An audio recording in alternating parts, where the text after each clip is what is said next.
श्रीपादराजम शरणम प्रपद्ये. कर्मफल मीमांसा.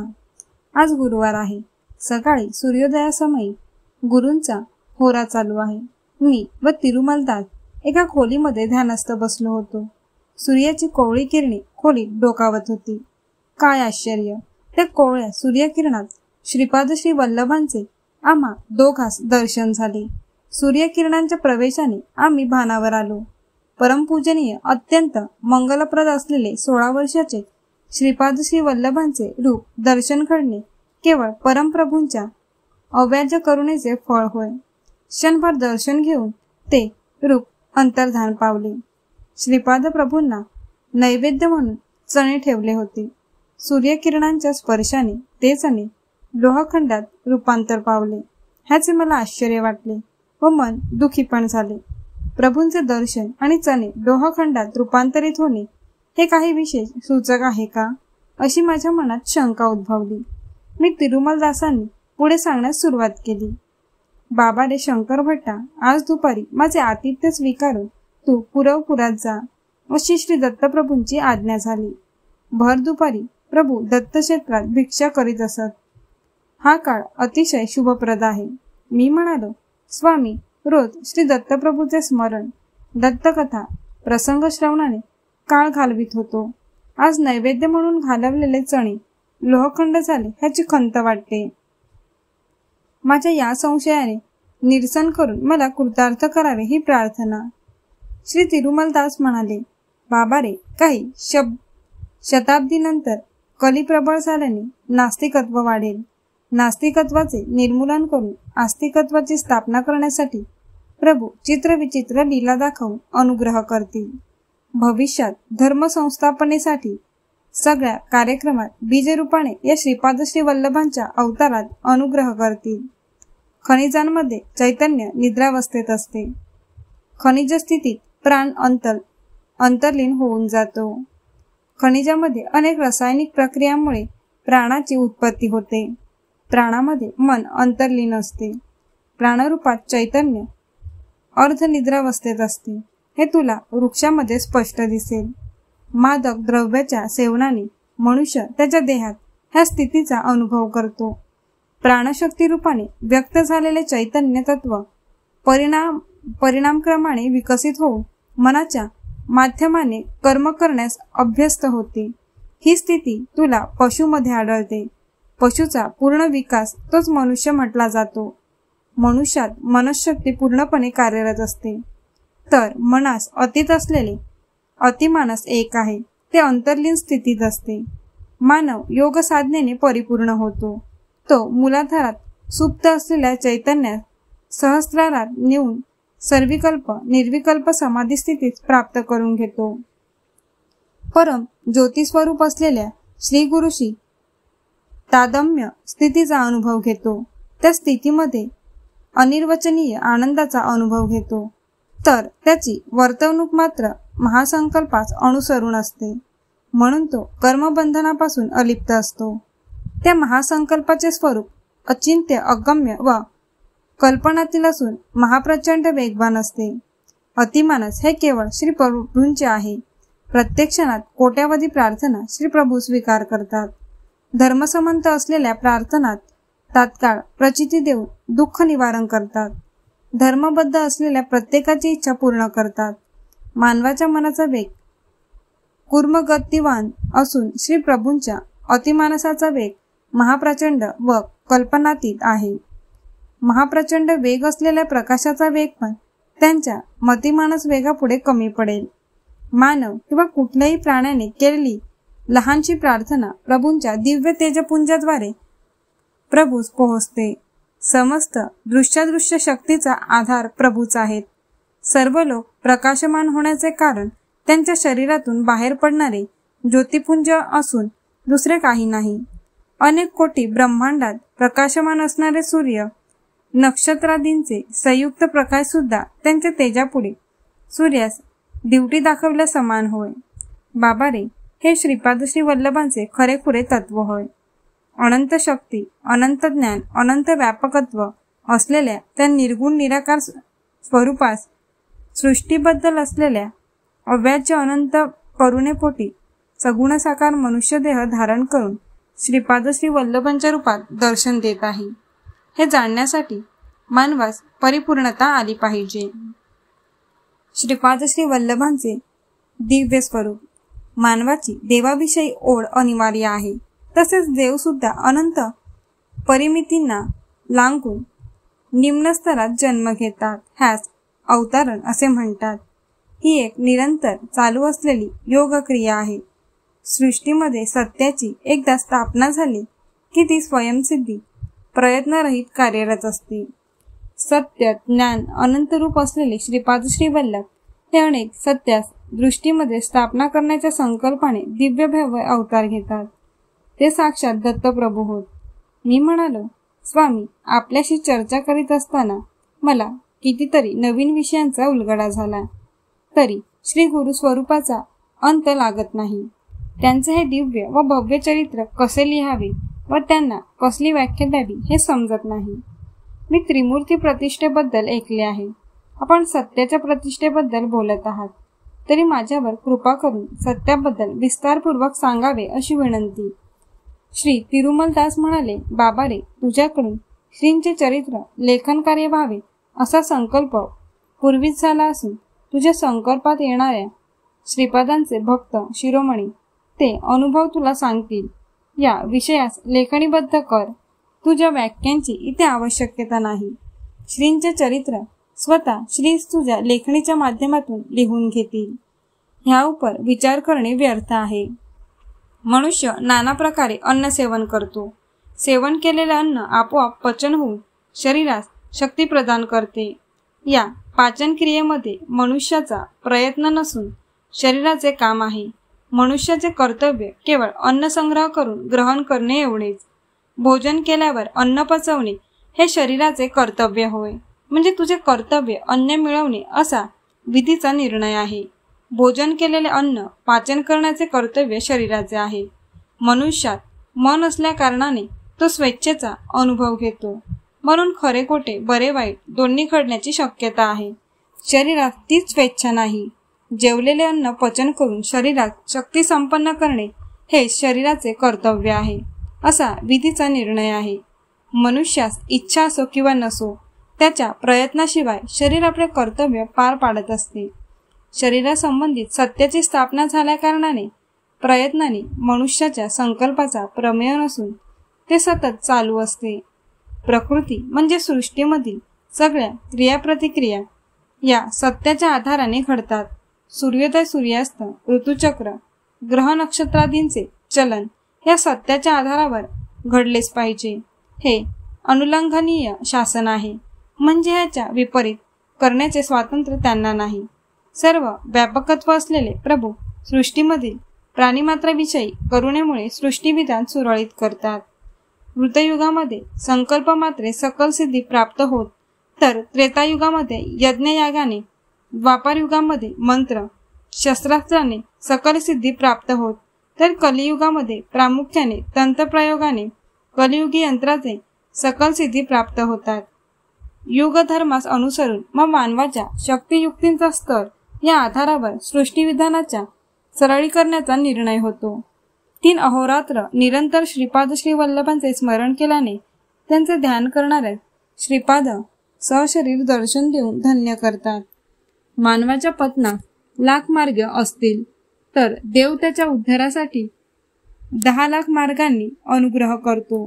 श्री दत्तप्रभू त्यांचे अंशावतार सिद्धयोगी महासिद्ध यांनी करावी या सृष्टीचे पालन करीत असतात.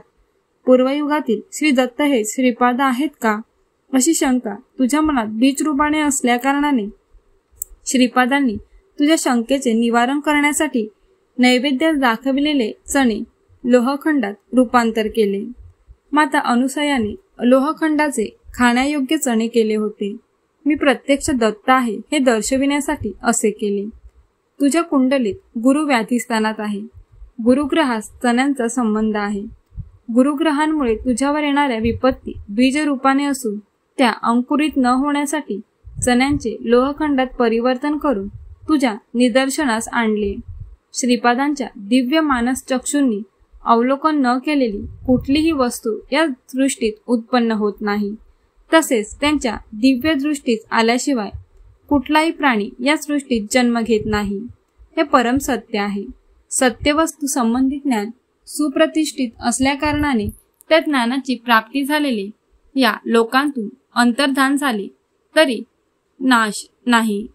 त्या ज्ञानास प्राप्त करण्यायोग्य मानव या सृष्टीमध्ये जन्म घेतल्यावर ते ज्ञान आपोआप त्यास होते. दैवशक्ती, चिरंजीव, मुनी, अवतारी पुरुष हे सगळे अविनाशी तत्वाचे अंश आहेत. मानव विनाशी तत्वाचे अंश आहेत. अविनाशी तत्वाचे ज्ञान, स्थिती, गती, शक्ती एका विशिष्ट प्रकारे असले पाहिजे असा नियम नाही. ते स्वेच्छा तत्व आहे, परिपूर्ण आहे. ते अत्यंत प्राचीन व नित्य नूतन आहे. कारण नसलेले कार्य होणे असंभव आहे. सर्व कारणास व सर्व कार्यास एकमेव असेच तत्वच आधार आहे. ते अतीत व अगम्य आहे. त्याला दत्त तत्व असे म्हणतात. ते दत्तप्रभूंनी या कलियुगात आपल्या संपूर्ण कलांनी परिपूर्ण प्रथम श्रीपाद श्री वल्लभांचा अवतार या पीठिकापुरात घेतला. अशा श्रीपाद श्री वल्लभांचे वर्णन करण्यास सहस्त्रफणी आदिशेषास सुद्धा सामर्थ्य नाही. बाबारे श्रीपाद श्री वल्लभ श्री नृसिंह सरस्वतींचा अवतार घेणार असल्याचे बरेच वेळा सूचित केले होते.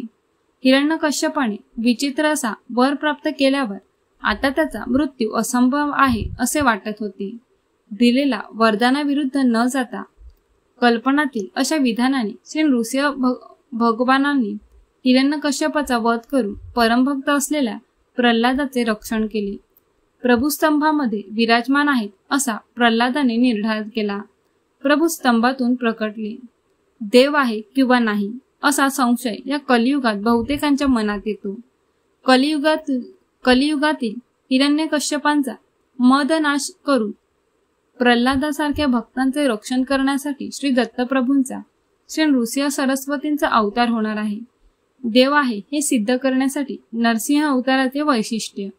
श्रीपाद श्री वल्लभ व श्री नृसिंह सरस्वतींचे अवतार दैवदूषण करणाऱ्यांचे मदनाश व देवभक्ती करणाऱ्यांचे डोळ्यात पापणीसारखे रक्षण करणे या दोन प्रधान उद्देशाने झाले. श्रीपाद श्री वल्लभास साध्यासाध्य असे काही नाही. तिरुमलदास बोलत होते, मी ऐकत होतो. माझ्या मनात एका संशयाने घर केली. मी भूर्जपत्रावर श्रीपाद श्री वल्लभांचे चरित्र लिहिले होते. भविष्यात लोक कुठल्या पत्रावर स्वामींचे चरित्र लिहितील बरे? शालिवाहन शकाच्या अंतर्गत सध्याचे व्यवहार चालू आहेत. पुन्हा शक प्रचारात येणार असल्याचे स्वामींचे म्हणणे आहे. खरे पाहता श्रीकृष्णाचे निर्याण कधी झाले? हे कलियुगात कोणत्या दिवशी कुठल्या विघटिकेस आरंभ झाले?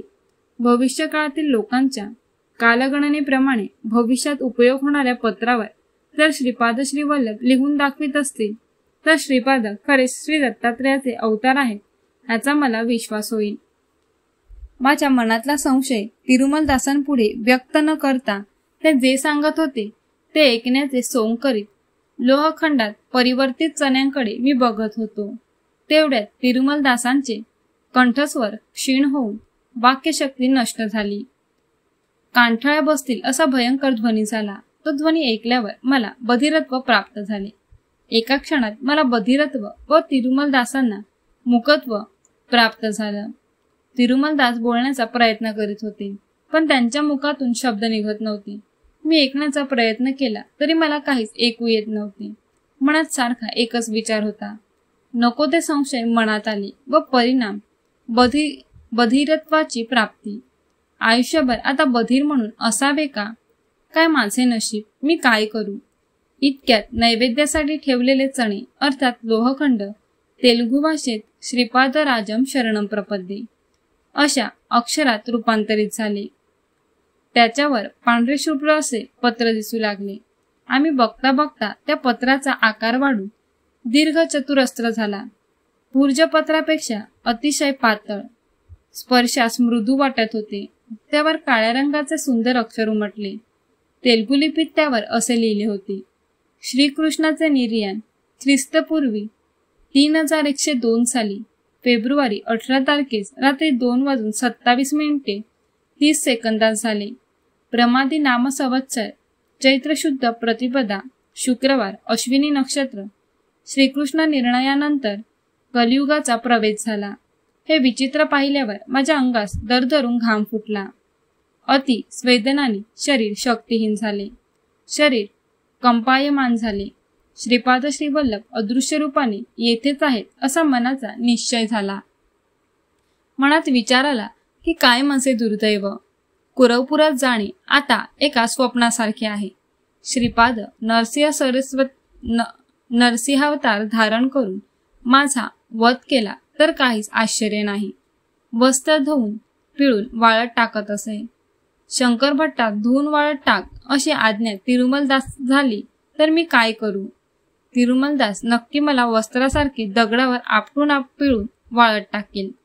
ब्रह्मज्ञाचा संबंधित विषयांचा आपण आत्मज्ञानी आहोत याचा आव आणून क्वचित गुरु आपल्या शिष्यवर्गास बोध करेल. द्रव्यार्जन हेतूने एखाद्या शिष्याची प्रशंसा पण करतील. तो शिष्य अमक्या गुरुने माझी प्रशंसा केली या अहंकाराने मिरवीत असतो. गुरु शिष्य दोघेही दोषाचे भागीदार होत. रजक कुलात जन्म झालेल्या तिरुमलदासांच्या करवी ब्रह्मकुलोत्पन्न अशा मला ब्रह्मज्ञानाचा बोध होणे हा श्रीपादांचा चमत्कार होय.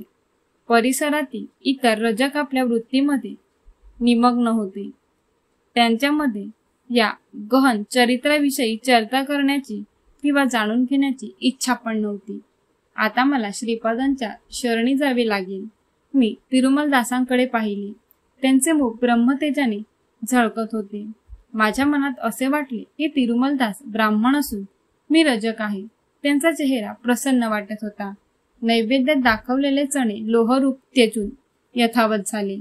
श्रीपादांनी मला क्षमा केली असे वाटत होते. काही क्षणात ते शुभ्र पत्र अदृश्य झाले. तिरुमलदास म्हणाले, बाबा रे शंकर भटा, कलियुग लोहयुग आहे. कल्मषपुरीत असे हे युग आहे. माझ्या देहावसानानंतर काही काळ मी हिरण्य लोकात वास करून श्रीपादांच्या आज्ञेनुसार पुन्हा महाराष्ट्र देशात जन्म घेणार आहे. स्वामी, श्रीपादांनी तुम्हास पण मृत्यूनंतर जन्म घेण्यास आज्ञा केली. अवश्य हा वृत्तांत विस्तारपूर्वक कथन करून कृतार्थ करावे अशी विनंती. तिरुमलदास म्हणाले, एकदा मी श्रीपादांच्या मातामहांच्या घरी त्यांचे धुतलेले वस्त्र घेऊन गेलो. सुमती महाराणीचे मामा श्री धरावधानी श्रीपादांस कडेवर घेऊन खेळवीत होते. दत्त दिगंबर, दत्त दिगंबर, दत्त दिगंबर अवधूता असा घोष करीत होती. श्रीपादांचे वय 2 वर्षाचे होते.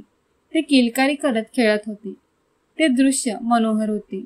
अनायसे माझ्या मुखातून श्रीपाद वल्लभ दत्त दिगंबर असे निघाले. श्री धरावधानींनी माझ्याकडे वळून पाहिले. इतक्यात श्रीपाद नृसिंह सरस्वती दत्त दिगंबर असे म्हणाले. ते साक्षात पूर्वीचे दत्तप्रभू असून प्रस्तुत श्रीपाद श्री वल्लभ व पुढे नृसिंह सरस्वतींच्या रूपाने येणार याची सूचना आपल्या विशिष्ट शैलीत त्यांनी सांगितली होती. समर्थ सद्गुरू शिर्डी साईबाबांच्या रूपाने अवतरतील. श्रीपाद म्हणाले, आजोबा, नृसिंह सरस्वतींचा अवतार महाराष्ट्र देशात घेण्याचा माझा संकल्प आहे. तिरुमलदासांस सुद्धा महाराष्ट्र देशात येण्यात सांगत आहे. श्री धरावधानी अवाक झाले. मी म्हणालो, कुठल्याही जन्मी कोणत्याही रूपात असताना सदैव माझे रक्षण करण्याचा भार तुमच्यावर आहे. मला तुमच्या बाळकृष्ण रूपावर अतिशय प्रीती आहे. श्रीपाद म्हणाले, तिरुमलदासा, तू महाराष्ट्र देशात गाडगे महाराज या नावाने रजक कुलात जन्म घेशील. दीनदलित व दुःखी जनांच्या सेवेत पुनीत होशील. शिथिला नगरीत साईबाबा या नावाने यवन वेशात माझा समर्थ सद्गुरू रूपात अवतार होईल. तुला यवन वेशात समर्थ सद्गुरू असलेल्या माझ्याकडून अवश्य अनुग्रहाची प्राप्ती होईल. तुला बाळकृष्ण रूपावर प्रीती असल्या कारणाने गोपाला गोपाला देवकीनंदन गोपाला या नाममंत्राचा जप करशील. या शरीराच्या पतनानंतर क्वचित काळ हिरण्यलोकी राहून तदनंतर गाडगे महाराज होऊन लोकहित करशील. हे तुला माझे वरदान व अभयदान. श्री धरावधानी या सगळ्या संदर्भात मायेच्या आवरणात होते. त्यांना काही कळले नाही. सुमती महाराणींच्या हाकेसरशी त्यांच्यावर असलेले मायेचे आवरण दूर झाले. श्रीपाद सामान्य बालक आहेत अशी त्यांची धारणा झाली. मी म्हणालो, स्वामी, श्रीकृष्णाने भगवद्गीतेत सांगितले होते की कर्माचे फल अनिवार्य आहे, तर श्रीपाद या नियमाचे उल्लंघन न करता धर्मनाश कसे बरं करतील? सद्गुरू सत्पुरुषास योगियांस दिलेल्या दानाचे फळ. तिरुमलदास म्हणाले, श्रीकृष्णाने कर्माचे फळ भोगल्याशिवाय चुकत नाही असे म्हटले खरे, पण ते कर्मफल जागृतावस्थेत भोगावे असे म्हटले नाही. ते स्वप्नावस्थेत सुद्धा भोगू शकता. स्थूल शरीराने 10 वर्षे भोगावयाचे कर्म मानसिक त्रासामुळे, स्वप्नामधील मानसिक व्यथेमुळे काही घटिकेत भोगून कर्मराहित्य प्राप्त करू शकतो. सत्पुरुषांस योग्यास दानधर्म केल्याने दैवी कृपेमुळे पापकर्माचा क्षय होतो. देवतामूर्ती पुण्य स्वरूप असून त्यांच्या ठाई करुणा असल्या कारणाने आपले पाप कर्मफल त्यांच्यावर ओढून घेतात व त्यांचे पुण्य आपणास देतात. पुण्य पुरुषास केलेल्या दानधर्मामुळे किंवा त्यांची सेवा केल्याने पण अशी अदलाबदली होते. समर्थ सद्गुरूंचे ध्यान केल्याने ध्यानाच्या माध्यमातून अदलाबदली होते. सद्गुरू त्यांच्या शिष्याकरवी सेवा करून सेवेच्या माध्यमाने शिष्याचे पापकर्म आपल्यावर ओढून घेतात व आपले तपफल शिष्यामध्ये संक्रमित करतात. परंतु पापकर्माचे फल भोगल्याशिवाय चुकत नाही. देव सत्पुरुष सद्गुरू अवतार पुरुष महातेजोमय असून अग्निस्वरूप असतात. त्यांनी स्वीकार केलेल्या पापकर्मास दग्ध करण्याची शक्ती त्यांच्यामध्ये असते. त्यांना आपण अर्पण केलेले पत्र, फल, पुष्पादींच्या माध्यमाने सुद्धा पाप पुण्याची अदलाबदली घडत असते. आपली आर्तता, भक्ती, शरणागती जेवढी तीव्र असते तेवढ्याच तीव्र गतीने ही अदलाबदली घडत असते. काही वेळा श्रीपाद त्यांच्या आश्रितांचे पाप कर्मफळ निर्जीव असलेले दगडधोंड्यावर फिरवितात. त्या दगडधोंड्यास फोडून किंवा नाना विचित्र मार्गाने त्या पापकर्माचे निर्मूलन करीत. यात अनुसरून एक दृष्टांत सांगतो लक्षपूर्वक. श्रीपादांच्या जन्मापासून त्यांना पुरेसे दूध मिळत नव्हते. सुमती महाराणी आपल्या पुत्रास पुरेसे स्तनपान करवू शकत नव्हती. त्यांच्या घरी एक गाय होती. त्यांच्या घरी असलेल्या कालाग्निशमन दत्तास नैवेद्यपुरते एवढे दूध द्यायची. बाकी दूध आपल्या वासरास पाजायची. त्या गायीची ही एक विचित्र प्रवृत्ती होती. कालाग्निशमन दत्तास नैवेद्यासाठी ठेवलेले दूध कधी कधी नैवेद्य दाखवायच्या अगोदर श्रीपाद पूजा मंदिरात जाऊन प्राशन करायचे. असे घडल्या दिवशी श्री आपलराज गुळाचा खडा नैवेद्य दाखवून उपवास करायचे. पतीचा उपवास घडल्या दिवशी सुमती महाराणी पण उपवास करायची. एके समय नैवेद्य दाखवण्यापर्यंत श्रीपाद थांबले. त्या दिवशी ते दूध श्रीपाद प्राशन करीत. त्यांच्या वंशात जन्मलेल्या अपूर्व व दिव्य शिशूस पुरेल एवढे दूध आपण देऊ शकत नाही. या विचारांनी मातापिता चिंतित होते. व्यंकटप्पा श्रेष्ठी व नरसिंहराय वर्मा यांनी भरपूर दूध देणारी एक गाय आपला राजास दान देण्याचा प्रयत्न केला. ते सारे प्रयत्न व्यर्थ झाले, कारण दान स्वीकार न करण्याचे आपला राजांचे व्रत होते. दान घेतल्याने पापसंग्रह होतो असा त्यांचा अभिप्राय होता. ते वेदशास्त्र संपन्न असून केवळ वेदसभा असल्यास त्यातून मिळालेली तेवढी दक्षिणा स्वीकार करीत होते. पौरोहित्यापासून उत्पन्न कमी होते. पण व्यंकटप्पय्या श्रेष्ठी व नरसिंहराय वर्मा यांच्याकडे पौरोहित्यास जात असत. ते दोघे दक्षिणा जास्त देण्याचा प्रयत्न केल्यास त्यांच्यावर राग करायचे. आपलराज आपले सासरे श्री सत्य ऋषीश्वर यांकडून पण काही घेत नसत. कार्तिक पौर्णिमेस सुमती महाराणीचा जन्मदिवस असल्या कारणाने श्वशुरगृही भोजन करीत. वैशाख शुद्ध तृतीयेस आपला राजांची जन्मदिवशी पण श्री बापण्णार यांच्या घरी भोज करीत. कालांतराने श्रीपाद जयंती अर्थात गणेश चतुर्थीस पण त्यांच्या घरी जेवायचे. कुटुंबाच्या या दुस्थितीला विचार करून एके दिवशी सुमती महाराणी आपल्या पतीस म्हणाली, नाथ, आमच्या माहेरचे संपन्न असून नैष्टिक श्रोत्रिय संस्काराचे आहेत. मल्लादी वंश श्रीमंत असून आमचे माहेर आहे. त्यांच्याकडून एका गायीचा स्वीकार करण्यात मला काही दोष वाटत नाही. श्रीपादांना पोटभर दूध देण्याची पण आपली स्थिती नाही. आपण या विषयाचा शांतपणे विचार करावा ही विनंती. आपलराज म्हणाले, सौभाग्यवती, तुझे म्हणणे बरोबर आहे. सत्य ऋषीधर पापरहित असून त्यांच्याकडून काय घेतल्याने दोष घडत नाही. पण या विषयात शास्त्र संमती असणे आवश्यक आहे. श्रीपादांच्या जन्मापूर्वीपासून आजपर्यंत आश्चर्यकारक घटना घडत आल्या. श्रीपाद दत्ताचे नवावतार असल्यास आपल्या घरी असलेल्या गायीने भरपूर दूध दिले असते नाही का? किंवा तुझ्या स्तनशिराची समृद्धी झाली नसती का? बरे, मोठा मुलगा श्रीधरराज शर्मा आंधळा व लहान मुलगा रामराज शर्मा पंगू आहेत.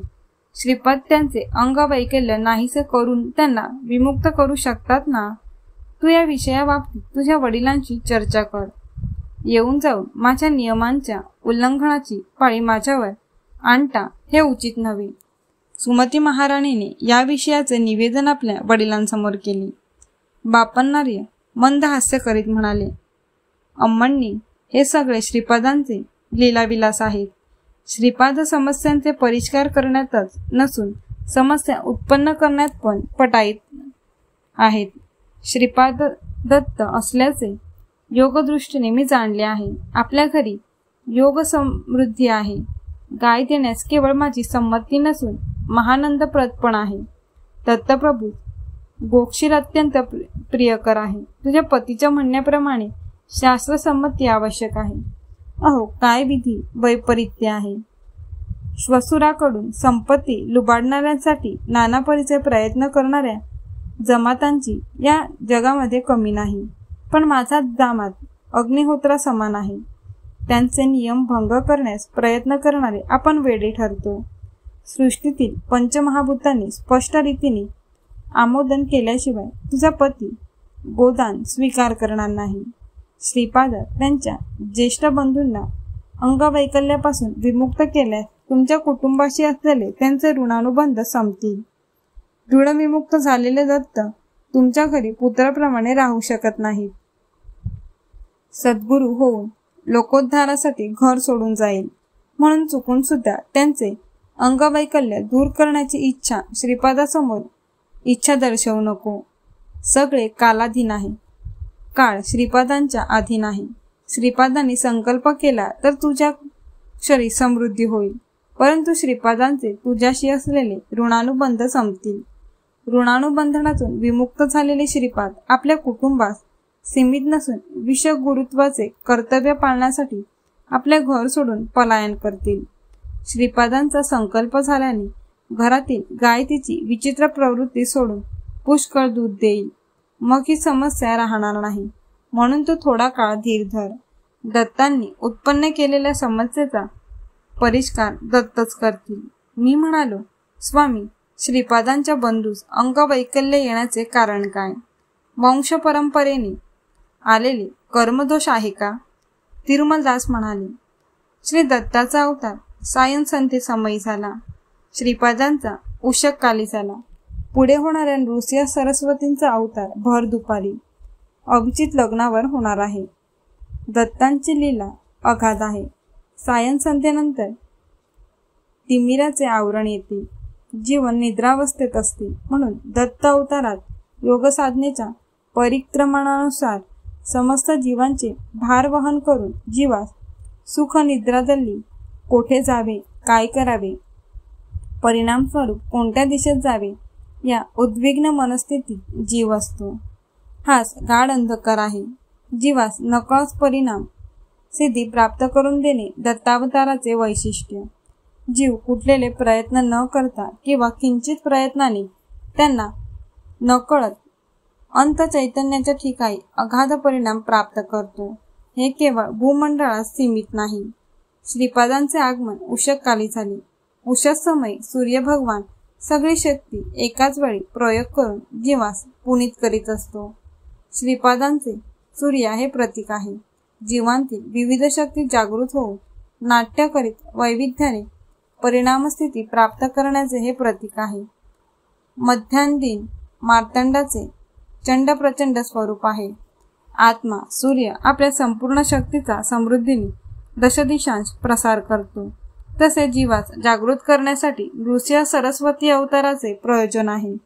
हा विषय त्यांच्या विश्वव्यापी चैतन्याचा विषय होय. दत्तावतारात व श्रीपाद श्री वल्लभांच्या अवतारांमध्ये काळरात्र होती. तिचे केवळ महांधकाराचे स्वरूप होते. त्याचे प्रतीक म्हणून ज्येष्ठ बंधू असलेले श्रीधरराज शर्मांचा जन्म झाला. ती रात्र उलटल्यावर होती ती स्थिती म्हणजे संशय, नास्तिकवाद, कुतर्क, वक्रभाष्य वगैरे. ह्याचे प्रतीक म्हणून लहान बंधू श्रीरामराज शर्मा यांचा जन्म झाला. कुठलाही जीव अंधकार, सादृश्य, तामसवृत्तीचे निरसन करून संशय, कुतर्क, वक्रभाष्य इत्यादींचे त्याग केल्यावर श्रीपाद श्री वल्लभांचा अनुग्रह प्राप्त करतो. ह्यातले रहस्य हेच होय. हे जगातील प्राण्यांच्या परिणामदशेस संबंधित विषय आहेत. वंश परंपरेने आलेले कर्मदोष सुद्धा आहेत. श्री आपलराजे शर्मा वेलनाडू मंडलातील वैदिक ब्राह्मण होते, तरी त्यांच्या कुटुंबास ग्रामाधिपत्य होते. श्रीपादांचे पितामह आईनवल्ली या गावाचे अधिकारी होते. त्यांच्या कुटुंबात ज्येष्ठ पुत्रास अधिकार देण्याची परंपरा होती. श्रीपादांच्या पितामहांचे नाव श्री धर्मराज शर्मा होते. ग्रामाधिकारी असलेल्या ब्राह्मणांमध्ये आपल्या नावास राज या शब्दात जोडण्याची प्रथा होती व ब्राह्मण असल्याचे सुचविण्यासाठी शर्मा या शब्दात जोडत. ग्रामात पीक पिकले किंवा पिकले नाही तरी कराच्या रकमेची भरपाई जमीनदारांना करणे अनिवार्य होती. ग्रामाधिकाऱ्यांवर कर वसूल करून देण्याची जबाबदारी होती. श्रीधर रामराज शर्मांना त्यांच्या आवडीनिवडीस बाजूला सारून जमीनदारांच्या आज्ञेनुसार वेळप्रसंगी हिंसेच्या प्रयोगाने कर वसुली करावी लागे. हे त्यांचे ग्रामाधिकारी या नात्याने कर्तव्यधर्म होते. पण दैवाच्या दृष्टीने हे पापकार्य होते. आपला राजांच्या ज्येष्ठ भक्त्यास ग्रामाधिपत्य प्राप्त झाले.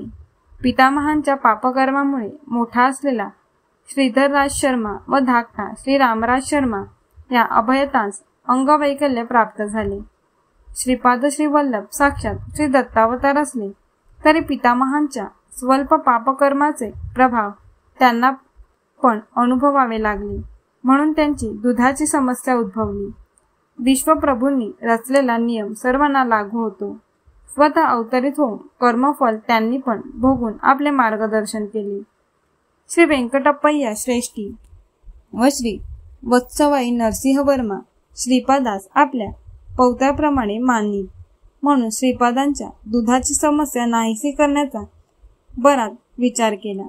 श्री वर्मा श्रेष्ठीस बोलावून म्हणाले की या समस्येचा परिष्कार तुम्ही करावा. श्री नरसिंह वर्मांच्या येथे गायत्री या नावाने प्रसिद्ध अशा गायींची संतती होती. त्यांतील सर्व शुभ लक्षण असलेल्या एका गायीस श्रेष्ठांनी वर्मांकडून क्रय केले. विक्रय केलेल्या धनास वर्मांनी आपल्या जवळ जपून ठेवले. पौरोहित्याच्या निमित्ताने आपलराज वर्मांच्या घरी आले. गोविक्रय केलेले धन वर्म्यांनी आपलराजास दक्षिणा म्हणून दिली. साधारणपणे पौरोहित्यानिमित्त मिळणाऱ्या दक्षिणेपेक्षा हे अधिक होते. आपलराज शर्मा यांनी धर्माप्रमाणे जेवढे द्रव्य दक्षिणा म्हणून घ्यायचे होते तेवढेच घेऊन उरलेल्या धनाचा अस्वीकार केला. वर्म्यांनी पण दिलेली दक्षिणा परत घेण्यात नकार दिला. सुक्षत्रिय वंशात माझा जन्म झालेला असून दान दिलेले द्रव्य परत घेऊ शकत नाही असे म्हणाले. हा विवाद श्री बापन्नापर्यंत पोहोचला. ब्राह्मण परिषद बोलावण्यात आली. परिषदेत श्री बापन्नार यांनी घोषणा केली की आपलराज शर्मांनी अस्वीकार केलेले हे धन ज्यांना घ्यावयाचे असेल त्यांनी घ्यावे. अनेक ब्राह्मण ते धन आपणास मिळावे या हेतूने त्यांच्यात चढाओढ सुरू झाली. हे सगळेच बघण्यास विचित्र वाटत होते. तेवढ्यात तरुण असलेल्या पापय्या शास्त्री या नावाच्या ब्राह्मण म्हणाला, श्रीपाद दैवांच्या संभूत अवतारी पुरुष नाही. देव असल्यास अशी विचित्र परिस्थिती कशी काय आली? श्री दत्तच असल्यास त्यांच्या दोघा भावांचे अंगवैकल्यापासून रक्षण का बरे केले नाही? ज्या काही घटना घडल्या त्या केवळ कल्पना होती. तिळाचे पर्वत करून सांगणे महापाप आहे. मी दत्तभक्त आहे.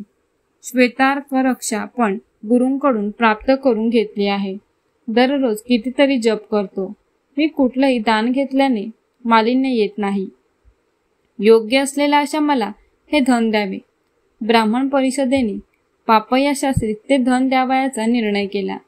ते धन एका चांगल्या गायीस विकत घेण्यास पुरेसे होते. सभा समाप्त झाल्यावर विजय गर्वाने पापय्या शास्त्री घरी गेला. तेथे त्याचे मामा आले होते. कुशल प्रश्न, इष्ट गोष्टी झाल्या. भोजन करून जाण्यास पापय्या शास्त्रींनी त्यांना विचारले. पर्यायाने वर्षातून एकदा भोजन करतो. सध्या भाच्याकडे जेवण करणे जमणार नाही असे सांगून घाईघाईने तेथून निघून गेले. मामा निघून गेल्यावर पापय्या शास्त्री विचार करीत बसले होते. त्यांची पत्नी जवळ येऊन म्हणाली, स्वामी, आता आलेले तुमचे मामा हुबेहूब गेल्या वर्षी वारलेल्या मामांसारखे दिसत नाहीत का? पापय्या शास्त्री हादरून उठले. त्यांना एकच मामा होते. ते पण गतवर्षी निधन पावले. आता आलेले हे मामा कोण? माझी बुद्धी केवढ्या भ्रमात फसली. मामाच्या नात्याचे इतर काही नाती असली तरी 100% या मामासारखे दिसणारे कोणी नव्हते. मृत झालेल्या मामांचा प्रेतात्मा तर नाही ना मी पाहिला. त्याच्या हृदयाचे ठोके वाढत होते. भूतप्रेत पिशाच्यांच्या मंत्रतंत्राविषयी त्याला काही ज्ञान नव्हते.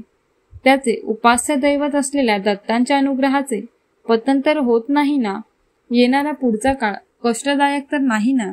मामांनी जाता जाता शीघ्र आपण भेटू याची अपेक्षा करतो असे म्हटलेले वाक्य सतत त्याच्या मनात भेडसावू लागले. लवकरच आपण मरण पावून परलोकात आपल्या मामास भेटणार का या विचारांनी त्याचे मन जड झाले. ओम द्रा दत्तात्रेयाय नमः मंत्राचा जप त्याने सुरू केला. त्या दिवशी मंत्रजप करणे सुद्धा एकाग्र चित्ताने होत नव्हते. श्री कुकुटेश्वराच्या मंदिरात स्वयंभू दत्तात्रेयांचे दर्शन घेण्यास गेला. दत्तमूर्तीचे ध्यान करण्यास बसल्यावर ध्यानात शीर नसलेली दत्तमूर्ती दिसली. तिथे पण जप करण्यास बसल्यावर मन स्थिर नव्हते. अर्चकाने प्रसाद दिल्यावर असे वाटले की विषपुरीत कलशातून काढून दिले की काय. अचर्क हसत हसत काही म्हणत होते, परंतु पापय्या शास्त्रात असे ऐकू येत होते की हा प्रसाद ग्रहण करून लवकरच मरण पाव. ते घरी परत आले तेव्हा त्यांना त्यांच्या पत्नीच्या कपाळावर कुंकू दिसले नाही. मी जिवंत असताना कपाळावरचे कुंकू का बरे काढलेस असे म्हणून तिच्यावर चिडले. रुपया एवढे कुंकू कपाळावर मिरवीत असता. पापय्या शास्त्रींचे चिडणे तिला थोडे विचित्रच वाटले. पापय्यास वेळ लागले असे म्हणून पिठापुरात अफवा उठली. किंवदंती अफवा त्यांचे प्रमाण पिठापुरात जास्त होते. पापय्यास मानसिक व भूतचिकित्सा सुरू झाली. त्यांना वेळ नाही असे पापय्या पदोपदी सांगत होते, तरी पण लोक मानण्यास तयार नव्हते. वेडा पण कधी कधी तर्कयुक्त भाषण करतो असे म्हणायचे. पापय्याच्या पत्नीत एक उपाय सुचला. तिच्या पतीने अनावश्यक श्रीपादांची निंदा केली याचे कर्म भोग आहेत असा तिचा निर्धार झाला. पाषाणातील देवास शरण जाण्याऐवजी सहशरीर असलेले श्रीपादांच्या शरणी जावे असा तिने विचार केला. ती श्रीपादांच्या घरी गेली. श्रीपादांना तिने कडेवर घेऊन लाड केले. कोणी नसल्याची संधी साधून तिने श्रीपादांना आपली दुःस्थिती सांगितली. श्रीपाद म्हणाले, आत्या, या सगळ्याचा एक लहान उपाय आहे. तू माझ्या माते समान असल्या कारणाने तुला मी हे रहस्य सांगतो. तू काही वेळ न घालवता नूतन ग्रहाचे निर्माण कर. तू व मामा वास्तुपूजा करून त्या नूतन गृहात प्रवेश करा. लागलीच सगळे काही बरे होईल. श्रीपादांची अशी आज्ञा झाल्यावर तिने असे सांगण्यास सुरुवात केली की ही विपदा भाड्याच्या घरात राहत असल्यामुळे तिच्यावर कोसळली. म्हणून शीघ्र स्वतःचे घर बांधायचे असे तिने आपल्या बांधवास पटवून दिले. मग काय विचारता, कोणी एकाने पापय्यास एक जीर्ण झालेले घर भूदान म्हणून दिले. लागलीच घरातील सगळी संपत्ती धन इत्यादींचा विक्रय करून जीर्ण घरास पाडून नूतन गृह निर्माण कार्य सुरू झाले. गृहनिर्माणासाठी ऋण सुद्धा घ्यावे लागले. पर्वतशिला आणून त्यांची शकले करून गृहनिर्माणात वापरण्यात आली. नूतन गृह प्रवेश केल्यावर पापय्या शास्त्री स्वस्थ झाले. बाबारे शंकर भट्टा पापय्याची मृत्यूदशा झाली होती. त्यांचे अपमृत्यूच्या संकटापासून श्रीपादांनी रक्षण केले. त्याला मानसिक त्रास, अपमान, धनव्यय इत्यादी कष्ट देऊन कर्मध्वंस केला.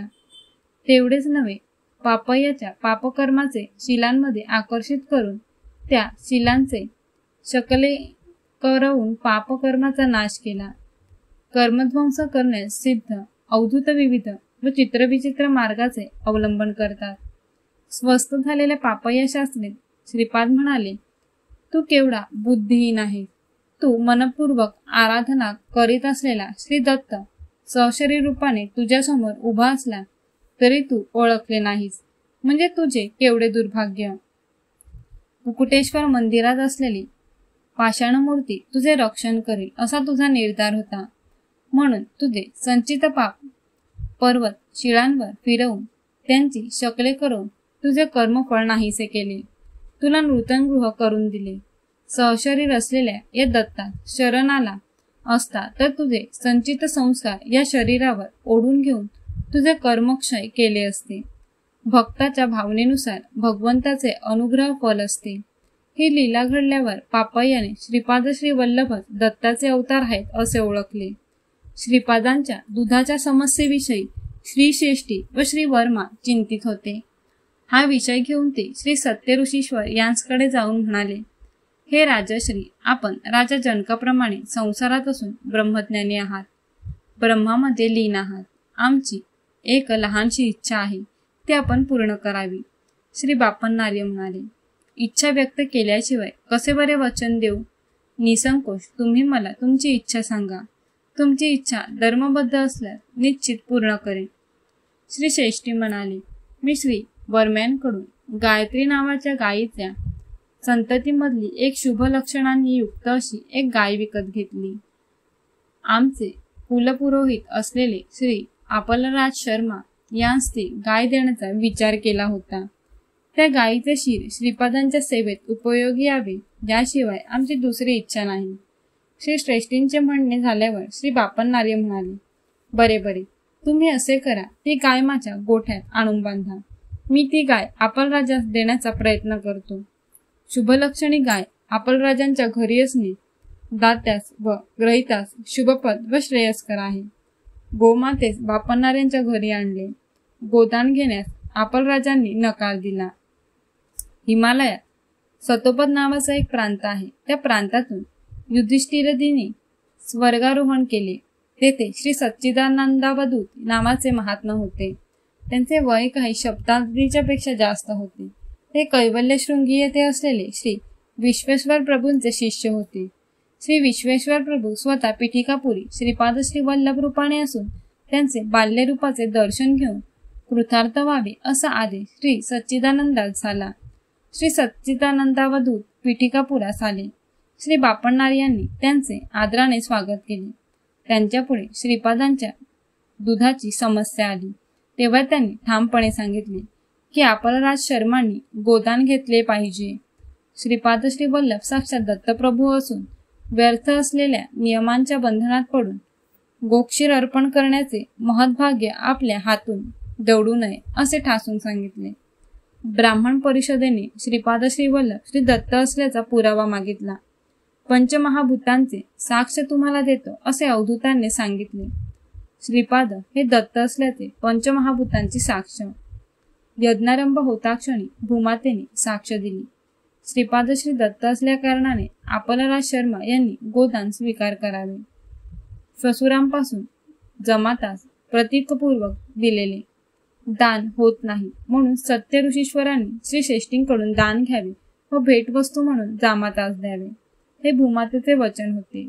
यज्ञारंभ झाल्यावर यज्ञस्थळ सोडल्यास इतर स्थळे पाऊस पडत होता. ही दुसरी साक्ष. यज्ञातील हवीरभाव स्वीकारण्यास स्वतः अग्निदेवाले व गोदान केल्याने दोष नाही असे सांगितले. ही तिसरी साक्ष. यज्ञमंड व्यापाव्यतिरिक्त इतर स्थळी वायुदेवाने आपला प्रताप दाखविला.